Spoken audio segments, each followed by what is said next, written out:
আসসালামু আলাইকুম গাইস, কেমন আছেন আপনারা সবাই?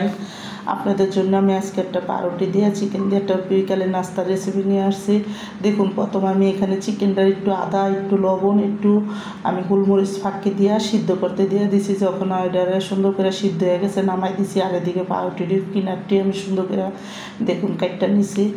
একটা পাউরুটিটারে ভালো মতন কিনারটারে পরিষ্কার করে নিব। পাউরুটির লালটা ফালাইয়া সাদাটা খালি লমু। তো নিয়ে কিন্তু দেখুন পাউরুটি কাটা আমার হয়ে গেছে এখানে। তো পাউরুটি একটা সাইডে রাইখা এখন আমি দেখুন মাংসটারে সুন্দর করে একটু করে দেবো, ছোটো ছোটো করে মানে হাতে দইরা করে আমি মনে পাউরুটিটা একটু সুন্দর করে ছিঁড়া দিমুনে। তো পাউরুটির মধ্যে এই মাংসটা ছিঁড়া তারপরে কিন্তু আমি দিমু। তো দেখুন মাংসটা সুন্দর করে কিন্তু এই কাঁটা চামচ দিয়ে আর হাত দিয়ে করে ভালো করে নিচ্ছি। তো মাংসটা কিন্তু এদিকে দেখুন ছোটো ছোটো করে কাটা বাগড়াটা হয়ে গেছে আমার। তো এখন আমি পাউরুটিটা ভালো মতন মানে এটা একটা ছোটো ছোটো করে নিচ্ছি যাতে সুন্দর করে একটু গুঁড়া গুঁড়ো হয়ে যায় এই জন্য। তো এদিকে দেখুন মাংসটা আমার করা হয়ে গেছে। আর আমি এখানে একটু চিজ সুন্দর করে করে নিব, একটু নরম নরম করে। দেখুন চিজটা সুন্দর করে কিন্তু গুলিয়া গেছে, দেখে আমি হাত দিয়ে ভেঙে লইছি।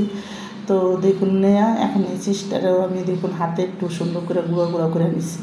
তো এদিকে আমি একটা ব্লেন্ডারের ভিতরে মেয়োনিজ তৈরি করবো। একটা ডিম ভাঙিয়ে দিয়ে দিলাম এখানে দিয়া, কিন্তু দেখুন আমি 1 চামচ চিনি দিয়ে দিলাম।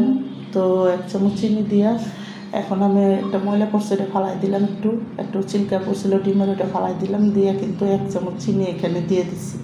তো আমার তো লাগছে যে একটু কম হয়েছে, আমি আরও 2 চামচ চিনি দিছি আর 3 চামচ গুঁড়া দুধ দিছি। আর এখানে দেখুন আমি এখন একটু দিয়ে দিছি, দিয়ে ভালো মতন আমি একটু তেল দিয়ে তারপরে কিন্তু ব্লেন্ডারটা আগে করবো, তারপরে কিন্তু এখানে তেল দেবো। তো আগে আমি এখানে একটু করে তেল দেবো আর এখানে সুন্দর করে মেয়োনিজটা তৈরি করবো। তা আমি এইভাবেই মেয়োনিজ তৈরি করি। তো দেখুন মেয়োনিজটা যখন তৈরি হয়ে গেছে এটার মধ্যে কিন্তু আমি একটু চিজও দিছি। তো এখানে দেখুন এইটি মেয়োনিজটা সুন্দর করে তৈরি করে আর এটি মাংস চিকেনটা আর চিজটা একসাথে দিয়ে কটা দিলাম আমি এখানে পেঁয়াজ আর এখানে একটু কাঁচামরিচ দিলাম। আর আমি একটু ঝালের জন্য একটু লাল মরিচের গুঁড়া আর একটু গোলমরিচের গুঁড়া দিয়ে ভালো করে টক দই দিয়া সস দিয়া তারপরে কিন্তু আমি এটা সুন্দর করে তৈরি করে নিছি।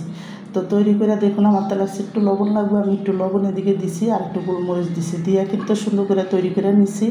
তো এদিকে রুটিটিরও আমি দেখুন এখন রুটি ভিতরে ভরে দেবো। তো আমার এই নাস্তার রেসিপিটা যাদের পছন্দ তারা লাইক সাবস্ক্রাইব দিন, প্লিজ আমার ভিডিওটা বেশি বেশি শেয়ার করে দিন আর সাবস্ক্রাইব করে দিন। আর এইভাবে একবার হইলেও তৈরি করে খেয়ে দেখেন, অনেক মজা লাগবো।